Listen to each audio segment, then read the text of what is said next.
Praise the lord. యేసయ్య అతి పరిశుద్ధమైన నామంలో మీ అందరికి వందనాలు. ఈ దిన లేఖన భాగం 122వ కీర్తన మొదటి వచనం. యెహోవా మందిరమునకు వెలుదమని జనులు నాతో అనినప్పుడు నేను సంతోషించితిని. ఈ మాట చెబుతున్నది దావీదు మహారాజు. ఒక మహారాజుకు సంతోషం రాజ్యాన్ని గెలుచుకుంటే, ఒక మహారాజుకు సంతోషం తన సరిహద్దులను విశాలపరుచుకొని శత్రువు రాజును ఓడిస్తూ ముందుకు విజయకేతనంతో కొనసాగలిగిన ఆ స్థితి ఒక రాజుకు సంతోషం. కానీ ఈ దావీదు మహారాజు పలుకుతున్న మాట జనులు నాతో అన్నప్పుడు, ఏ మాట? సిరి సంపదలు సంపాదించుకునే మాట కాదు, ధన సమృద్ధి కొరకు పరిగెత్తే మాట కాదు. ఆయన చెప్తున్న మాట, ఎవరైనా నా దగ్గరికి వచ్చి దేవుని మందిరానికి వెళ్దామంటే నేను చాలా సంతోషిస్తాను. దేవుని మందిరంలో, ఆయన నివాస స్థలంలో వెళ్ళి ఆయన కీర్తించి కొనియాడటానికి దావీదుకు ఎంత మక్కువ. ఎందుకంటే తను గొర్రెల కాపరిగా ఉన్న స్థితి నుండి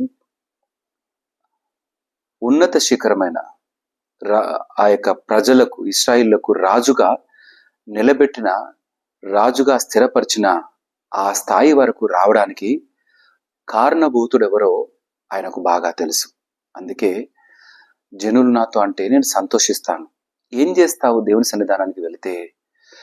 చేసిన ప్రతి ప్రార్థనలకు జవాబిచ్చిన దేవుణ్ణి కొనియాడతావు.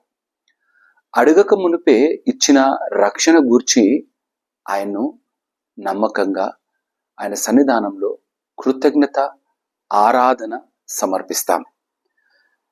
మన బ్రతుకులలో దేవుని సన్నిధానానికి ఏ విధంగా వెళ్ళే వారంగా ఉన్నాం? సంతోషంగానా, లేదా మొక్కుబడిగానా, లేదా ఆచారంగానా? మనం వెళ్ళే ప్రతి పరిస్థితి దేవునికి బాగా తెలుసు. మనల్ని దీవించినాడు, ఆశీర్వదించినాడు, అభివృద్ధి పరిచినాడు, చేసిన ప్రతి విజ్ఞాపన ప్రార్థనలకు జవాబిచ్చినాడు.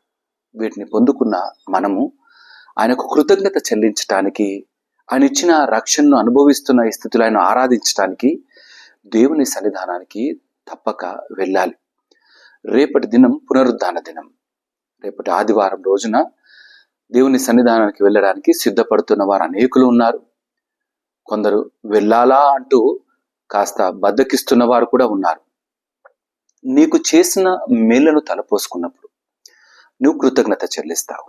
ఇంకొక మాట, అన్నిటికన్నా మించిన రక్షణ ఆనందం ఇచ్చాడే, దీన్ని బట్టి ఆయన సన్నిధానానికి ఏ పని ఉన్నా, ఏ పరిస్థితులున్నా ప్రక్కన పెట్టి ఆయన ముఖదర్శనం చేసుకోవడానికి దేవుని సన్నిధానానికి వెళ్తాం.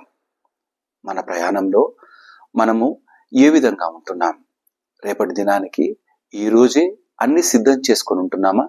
బయటికి ఎక్కడికన్నా వెళ్ళాలి అంటే ముందుగానే కావలసిన మ్యాచింగ్ బట్టలతో సహా, ఏ విధంగా వెళ్ళాలో వస్తు సామాగ్రితో సహా సిద్ధం చేసుకుంటాం. తినుబండారాలను సిద్ధం చేసుకుంటాం. వెళ్ళే ప్రదేశంలో ఎక్కడ ఏ విధంగా ఉండాలో అన్ని సర్దుకోవడానికి ఒక రోజు ముందుగానే అన్ని సిద్ధం చేసుకుంటాం. రేపటి దినమున దేవుని సన్నిధానానికి వెళ్ళడానికి ఇష్టపడుతున్న మనం ఎలాంటి సిద్ధపాటు కలిగి ఉంటున్నాం? ఆయన సన్నిధానంలో ఆనందాన్ని వెతుక్కునేవారు ఈ లోకంలో ఏ పరిస్థితులు వచ్చినా, ఏ కష్టం వచ్చినా వారి ముఖంలో చెరగని చిరునవ్వుతో ఉంటారు. ఇప్పుడు అనుభవిస్తున్న ఈ నమ్మకమైన స్థితికి కారణభూతులైన ఆయన సన్నిధానం చేరి ఆయన ముఖదర్శనం చేసుకొని ఆయన కృతజ్ఞత స్తుతులు చెల్లించడానికి వెనుకంజ వేయకుండా ఇష్టంగా వస్తాం. అట్టి విధంగా మనం బ్రతుకుదామా? ఇచ్చిన నమ్మకమైన జీవితంలో ఆయన్ను కలిగి కొనసాగే వారముగా, ఆయన్ను వెతికే వారముగా, ఆయన సన్నిధానం నిలబడే వారంగా ఉందాం. దావీదు మహారాజే ఈ మాట పలికినాడు. మనం ఆయన సన్నిధానంలో నమ్మకంగా ఈ మాటను మనం పలికి ముందు కొనసాగే వారంగా దేవుడు స్థిరమైన, బలమైన, నమ్మకమైన విశ్వాస జీవితాన్ని అనుగ్రహించి నడిపించునుగాక. తల వంచుదామా? ప్రార్థన చేసుకుందాం. మా ప్రియ యేసయ్య, మీకే వందనాలు. నా తండ్రి, ఒక మహారాజు నీ సన్నిధానంలో గడపడానికి ఇష్టపడ్డాడు, సంతోషిస్తున్నాడు. వెళదామని చెప్పగానే నా తండ్రి గంతులేస్తున్న స్థితిలో ఉన్నాడు. అయినా మేము కూడా నా తండ్రి నీ మందిర ఆవరణలో కనబడు వారముగా, నిన్ను ఎల్లవేళలా కొనియాడు వారముగా, నిన్ను కొలిచే వారముగా, నీ ముఖదర్శనం చేసుకునే వారముగా మమ్మల్ని నిలబెట్టండి. నా తండ్రి, ఈ లోకంలో దేనిలో కూడా ఆనందం లేదు, ధనములో లేదు. నా తండ్రి, పేరు ప్రఖ్యాతులు లేదు, కేవలం నీ సన్నిధానంలోనే ఆనందం. అతి ఆనందాన్ని పొందుకొనుటకు వేగిరపడే వారంగా ఉండుటకు నీ వాక్యపు వెలుగులో నడిపించండి. రేపటి ఆదివారం కొరకే ప్రార్థన చేస్తున్నాను. రేపటి పునరుద్ధాన దినం కొరకే ప్రార్థిస్తున్నాం. ఎంతమంది బిడ్డలైతే ఈ వాక్యాన్ని వింటున్నారో, అవును నేను దేవుని మందిరానికి వెళ్ళాలి, ఆయన్ను ఆరాధించాలి, గణపరచాలి, స్తుతించాలి, చేసిన ప్రతి మేళ్లకు కృతజ్ఞతాస్తుతులు చెల్లించాలన్న నా తండ్రి ఆశ కలిగి వచ్చుటకు వెళ్ళుటకు సహాయం దయచని ప్రార్థన చేస్తున్నాను. తోడైండి నా తండ్రి. ఈ దిన ఆశీర్వాదాలతో నింపి స్థిరపరిచి నడిపించమని ఈ చిన్ని మాటలు ప్రతి హృదయంలో నీరు కట్టి ఫలింపజేయమని ప్రార్థన చేస్తూ స్థుతులు చెల్లిస్తూ యేసయ్య అతి పరిశుద్ధమైన నామంలో అడిగి ప్రార్థించి వేడుకుంటున్నాము నా తండ్రి. ఆమెన్. దేవుడు మిమ్మల్ని అందరినీ దీవించి ఆశీర్వదించును గాక. అందరికీ ప్రైజ్ ద లార్డ్.